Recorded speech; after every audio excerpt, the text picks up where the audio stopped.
Dans cette vidéo, on introduit le concept de pourcentage qui est très important en gestion et on va l'illustrer avec la réduction de prix.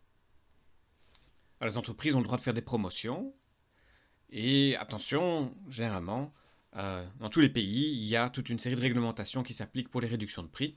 Notamment ici en Belgique, on va voir qu'on a l'obligation de garantir l'exactitude de la réduction du prix. Et donc, bien comprendre ce on veut dire par réduction est très important.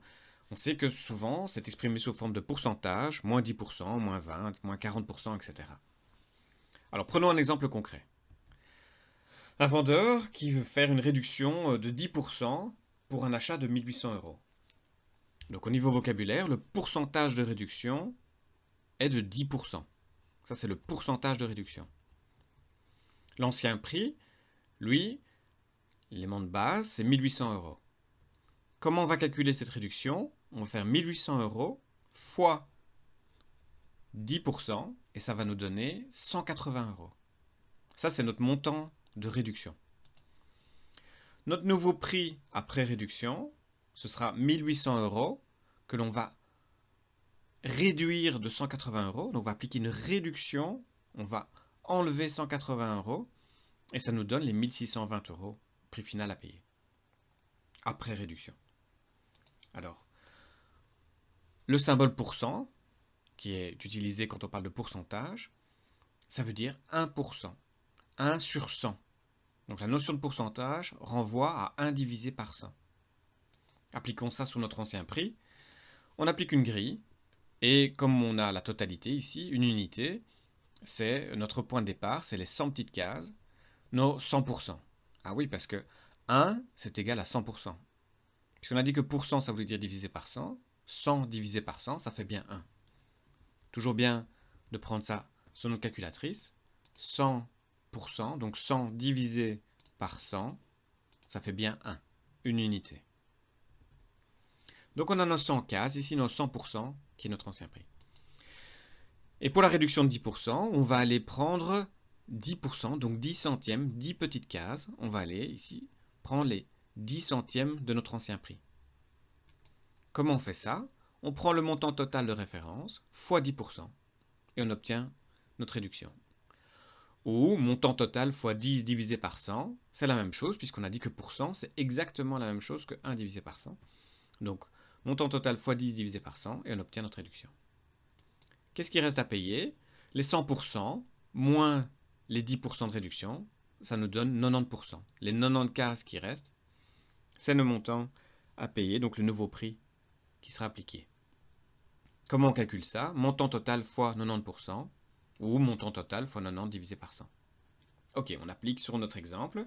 On a donc 1800 euros. On applique notre grille, les 100 petites cases, et on va aller prendre 10 cases.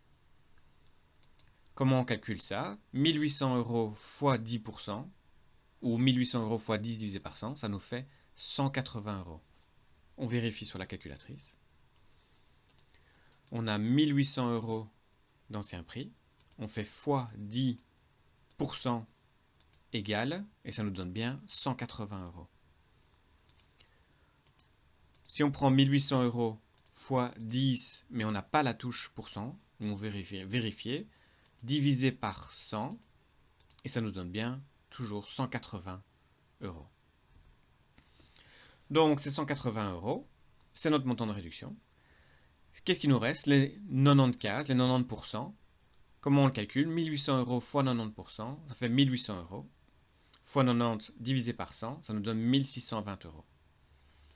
180 euros, c'est notre réduction. 1620 euros, c'est notre nouveau prix après réduction. Alors on peut visualiser ça aussi dans un tableur, exemple Excel ou dans LibreOffice. 1800 euros, les 10%, on applique notre formule. 1800 euros fois, et en informatique c'est l'étoile qui sert de multiplicateur, 10%, et ça nous donne bien 180 euros. Quel sera notre nouveau prix?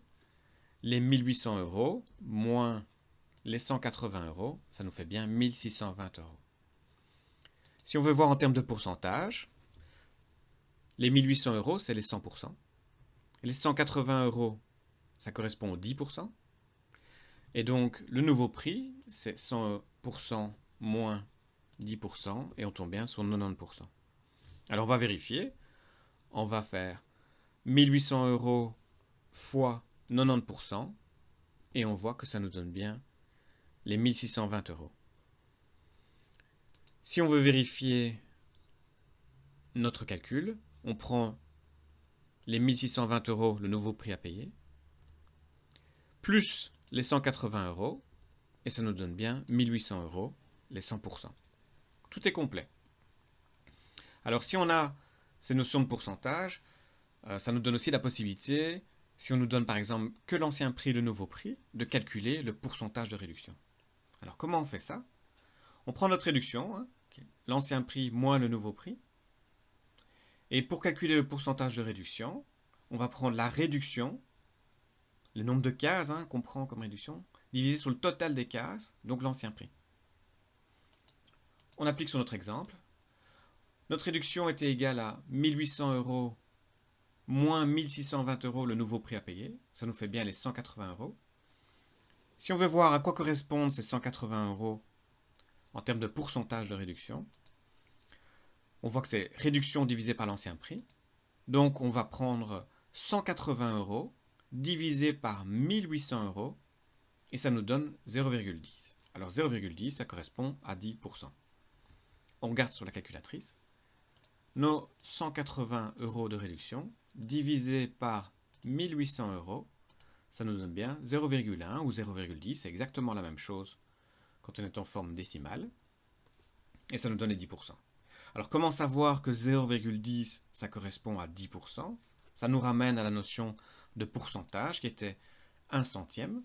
Donc 180 euros divisé par 1800, 0,10.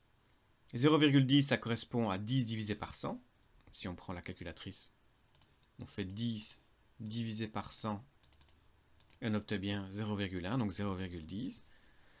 Et ça correspond à 10%. Comment on peut savoir ça? Mais on a dans la forme décimale, en première position les dixièmes, en deuxième position après la virgule les centièmes. Donc 0,01, ça correspond à 1%. Un centième, si on applique ça sur des euros, un centime, c'est 1% d'euros, c'est un centième d'euro.